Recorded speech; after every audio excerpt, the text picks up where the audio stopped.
Guys, I've got some bad news. Some shit's gone down. I don't know, I have the heart to tell you this, but basically what's happened is, you know that nasty fucker that is Willy Wonka? He's only fucking gone and done his chocolate factory bollocks again. If you don't remember, it's this guy. Right? Every time he opens his factory, shit goes down. He just ignores it. He seems to be able to get away with it. Nobody closes him down. Children are getting all sorts of turned different colours and flown out of chutes and drowned in chocolate. Shit is going down. So he's opened up his factory again. He's done a golden ticket giveaway. And sadly for us, David De Gea got one of those tickets. He was overjoyed. He loves chocolate. He's a massive fan. He wanted to go and check out the factory. And so he got one of these into one of these machines, right? You know how they do, because the security is terrible. You've just got little Oompa Loompas walking around looking after everybody, right? That's never going to work. You know, they're going to easily be overpowered. So De Gea got into one of their gobstopper machines. Create, you know, some new bollocks, because he's always meddling and making weird shit. So anyway, he got stuck in a machine and he came out. He seemed alright until he stood up, and then we realised what happened. He'd shrunk. He'd really shrunk. He's gone from a strapping 6'4" lad to somebody that's 4'11". That's 150 centimetres, if anyone was wondering.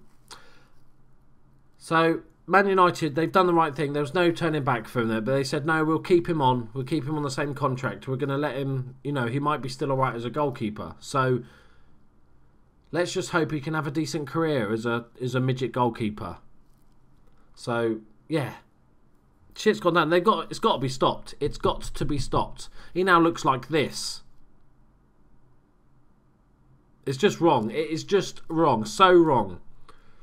Anyway, so what we're going to do now is we're going to follow the career of the midget David De Gea. We're going to see if the effect of being a short arse is going to affect his performances or affect his attributes even. Because, like, obviously the sort of main ones to look at are jumping reach, 13.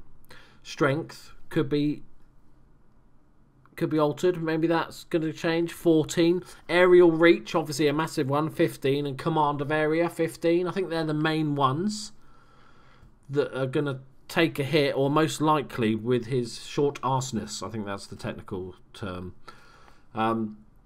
Yeah, so that's what this series is basically going to be about. We're going to go a year ahead into the future and have a look at how he's done as a keeper. Is he going to be just as good? There's an interesting discussion that goes on in the forums about, does height actually really matter? Or is it all about jumping reach? And there's lots of arguments back and forth. So this will be an interesting one. For those that argue that, okay, jumping reach is the all-important stat. Okay, well, will that stat change? Because his height so drastically changed. You know, he's 1.5 foot shorter. So I just wanted to do this test to have a look to see. So we'll do a year and then see what happens.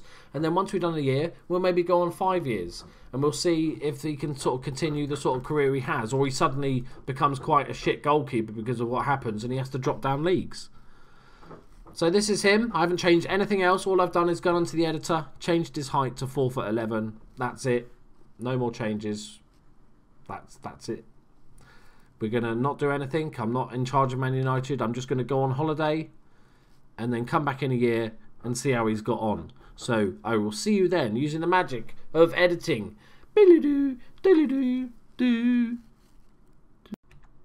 Welcome back. Right. We've done a year. Holidayed for a year. Man United have finished 4th in the league, which is kind of about where they're expected to finish with their sort of current rebuilding operation that's going on. So let's get straight in and have a look at David De Gea. How many games has he played? Okay, 52 games, and he's an average rating of 7.26. That's not bad for a dwarf goalkeeper, is it really? 29.5 million. Okay, so let's look at his stats. Anything's changed. So he's 4'11". His weight has drastically gone down. I think he's around 10, 11 stone to begin the game. I changed it from kilos, but I checked on Google, and I think he's about 10, 11 stone. So that hasn't changed whatsoever. His height's still 4'11". He hasn't grown back. So let's look at those stats that we thought might be important. So jumping reach, 13, still the same. Strength, 14, still the same. Aerial reach, 15, still the same. Command of area, 15. It's gone up 1, which is obviously just through training and stuff. So it doesn't seem to affect him any sorts. He's played 36 games in the Premiership, 42 conceded, good average. He's played in the Champions League, he's played in the Cups, he's pretty much played every game that is available for. He had a couple of minor injuries I saw in my notes through the season because I had him on the short list. But basically, it doesn't change him at all. So that sort of argument people will have over does height matter and everything. No, it doesn't at all. Much with our previous test, which was the is Eden Hazard a big fat fatty, it doesn't seem to have any effect.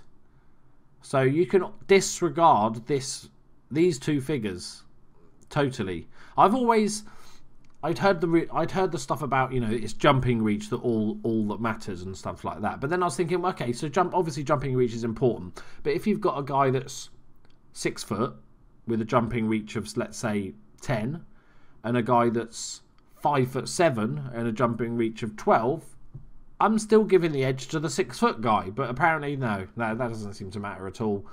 What was interesting for me, and I know a lot of people might go, okay, that's what I thought was happening anyway, but what's interesting for me was that changing his height then doesn't hurt his attributes. So none of the important stats that we had, like aerial reach, for instance, that being a massive one, just doesn't matter. I've always sort of had in my back of my mind, like I said, that jumping reach was the all-important stat, but when I'm looking for centre-backs, I always kind of tend to go for the big guys. Obviously, that's partly because, you know, generally their strength might be higher and stuff like that, but no, doesn't make a difference. Get your 5'7" centre-back. Mascherano, perfect example. It doesn't seem to matter as long as they've got good jumping reach, which is kind of disappointing because regardless of these attributes, if you're really short, it's harder to win headers against tall people. Yeah, regardless. So there we go. Our second experiment is done, and it went about as well as the first one, in that it doesn't matter. What I want you to do now is leave a comment to say what weird and wonderful experiments we can do next. Let's test some other theories out and have a look at other stuff. So please leave a comment. Leave a like if you're new and subscribe. Well, no, leave a like if you're already around. You know the drill. leave a subscribe. I am nailing this. This is perfect outro. Subscribe if you're new. Like if you're anyone. Comment also if you're anyone. You know. I'll give up.